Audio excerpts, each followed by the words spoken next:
Alright, what's going on, guys? Trev back again, here to bring you another video. This one's going to be doing my weekly review for this week's episode of Game of Thrones Season 6. This is for episode 7, The Broken Man. Yarp.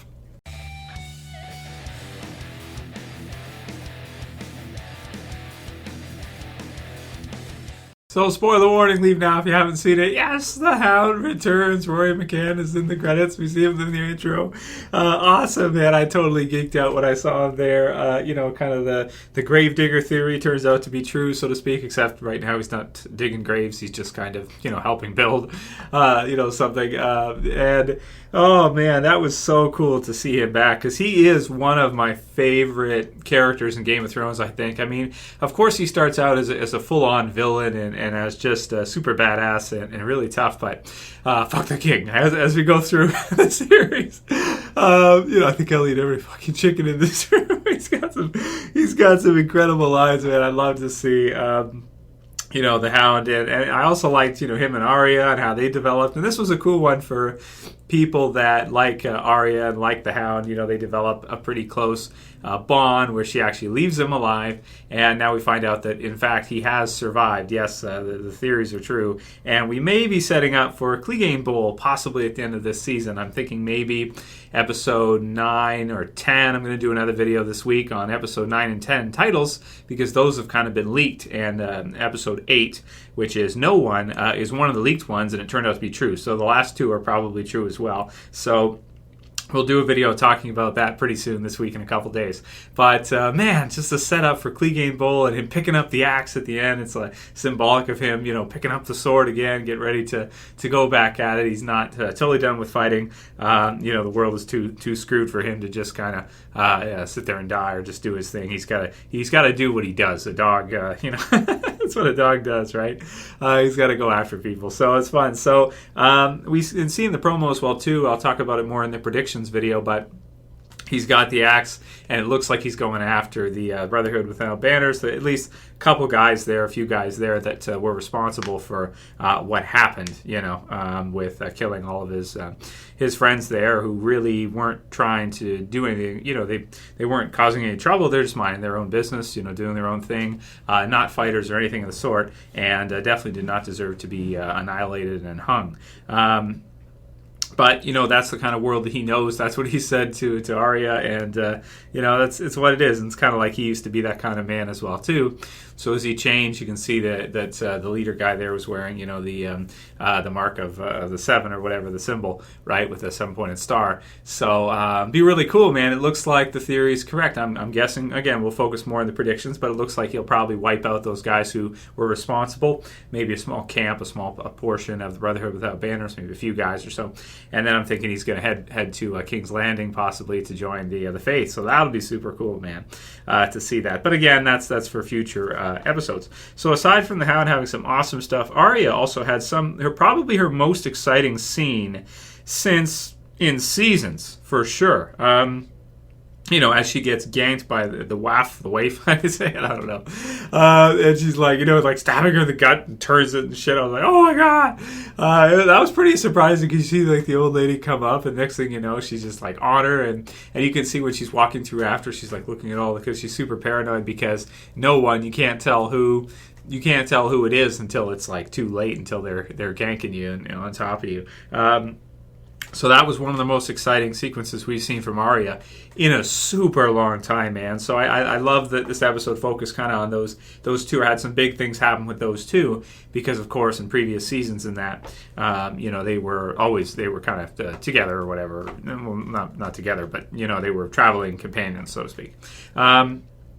Really cool stuff, man. So aside from that, we get Marjorie and the High Sparrow in a pretty interesting scene. And another scene I love in this one, Cercei meeting, the Queen of Thorns, really funny. Like she asked, I wonder if you're the worst person I've ever met, because she's getting old and stuff. It's just so smug, so true, and so funny. And this episode kind of reminded me, because and Game of Thrones does this really well. It makes you care for characters that, may be evil. Like Jaime, well, we'll get into that in a minute, but Cercei, even though I kind of feel for a little bit what she was suffering, but you got to remember, from the beginning of the series, she kills Eddard for no reason. She causes this whole thing to happen. She puts the High Sparrow in power to begin with. And, as Olenna said, she's the one who's really the catalyst to all these things happening. She's caused all these things to happen. And now, they've pretty much lost at this point, and it seems like Cercei doesn't realize it. Like, she thinks she's got Robert Strong, so she'll be good no matter what. Well, he is probably the strongest guy in King's Landing right now. Maybe the Hound. We'll see what happens with him and the Hound if there's a trial by combat and the Hound is chosen by the Faith, which I think would be super cool. So we'll see, though, because we can't say 100% confirmed, but it sure as hell looks like that's what's going to happen. But right now, I'd say Robert Strong is probably the strongest of anybody there. I mean, he's kind of like supernatural. He's like undead zombie, Frankenstein type deal. But even still, she has him and she has some of her own. Jaime's gone, and as Olenna points out, she has so many enemies around, she can't even keep track. So it seems like she may have finally met her match with the High Sparrow. So I love the scene anyway, as she talks about her smiling, and you can see the smile even in the promo. She's got the smile when Lancel comes up to her with the Faith, and then Robert Strong is there. And again, we'll focus on that more in the predictions. I'm just so excited for it. I watched the promo like 5 times already. This looks so good. So we have that. We have Sansa and Jon in there, as well as Sir Davos. They're going around trying to see who they can recruit. In this episode, they're able to recruit 65 people from Mormont, which was a pretty funny scene. House Mormont. It was a funny scene when he meets with when they meet with the girls. Pretty funny from Mormont, and also Glover, which kind of went as I expected as you might expect from their banner, because it's got like the fist, like the glove. And he pretty much says no. And you can definitely see from his perspective why he would say no after what's happened with Robb and everybody else, and the Greyjoys and all that. The whole Game of Thrones entirely is like a big cluster F. Different families, wars happening, and then other things happening afterwards and picking up after that, and all kinds of absolute insanity. Lots of fun for sure. The scene, I like the scene with Theon and Yara, which is pretty funny because we kind of thought, like, we didn't know for sure. I don't think we knew for sure that Yara was a lesbian, but in this one we found out for sure. Yeah, she's definitely a lesbo. I just thought she was manly, but I didn't feel like we could say for sure. But obviously she is, so that's funny. And it was a good meeting, and also to find out that they're going to be heading to Daenerys and try to beat Euron there, which it seems like they probably will. So that would be cool, because then they're kind of like heroes in the series, I want to say, sort of. Theon, well, he's done some things, but for the most part, I'd say we can sympathize with him. So to see them come over and possibly bring the ships and join with Daenerys, I think would be really cool to see. They're certainly going to need a lot of ships, so that'll be good. So I'm excited for that. I really like the direction they're taking with that, and I didn't see that coming, but I like it. It's really good. And then let's see what else we got. We have the scenes with Jaime. I loved every single one. It's so funny and just awesome. I love the castle and everything. Jaime, Bronn, don't fucking say it. I love that line because, like, so many times Tyrion was just egging on the brains of the Bronn, and just so many times they just don't fucking don't say it. I love that line, man, and we'd be fucking you the ass right now. It's terrible. And then we have the phrase, and they're like, we haven't seen that much of them and how they behave, but I love in this one that Jaime backhands him, like smacks him, and it's funny. You can see blood coming out afterwards too, and I love it because they're like cutthroat. They're like cutthroats, and but they're not strong. Like they're not they're just nasty, is what the phrase are. 100%, they're just nasty. They use knives. They don't even use that much in terms of swords and that. And they're just idiots. And I just love how they just march right up on them and like, we're in charge here. What's up? I'm in charge. That's it. Bitch smack, pimp smack, that's it. So the meeting too was fun between the Blackfish and Jaime, and Jaime asked him why he decided to meet with him and receive him, and it's because he's bored. Sieges are boring, and wanted to get to see Jaime, and he's disappointed. So that was a really funny meeting, and one I was looking forward to after seeing the promo, because I love the Blackfish, and even if you look back to some of the previous seasons. he never really liked Ed Mule anyway, because he thought he was an idiot. Like, remember they were shooting the longbow to try at their Rob's grandpa's funeral, and he kept missing, and then he's give it to me. He takes it, and then he feels the wind, and then boom, and then it hits and lights. That was super badass. So the Blackfish is like an old badass MFer dude, and when Bronn tells him like, yeah, you got one. He's an old bastard. You got one hand, so my money's on him.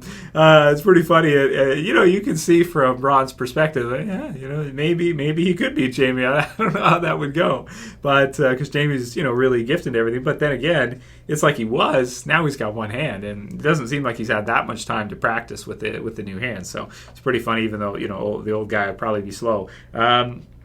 Really funny. So then possibly we have Sansa sending out a letter. I didn't catch when I was watching it who the letter was going to, so I'm going to watch it again so I can see it. But you guys can write in the comments below and say who it was. Was it to Baelish asking for the Knights of the Vale? I'm not sure. I'm not sure. So we'll see. But it looks like probably I would say that most likely it. But that's, again, speculation for me because I missed that part, which sucks. I always hate that when that happens. But it happens because the episodes are pretty long.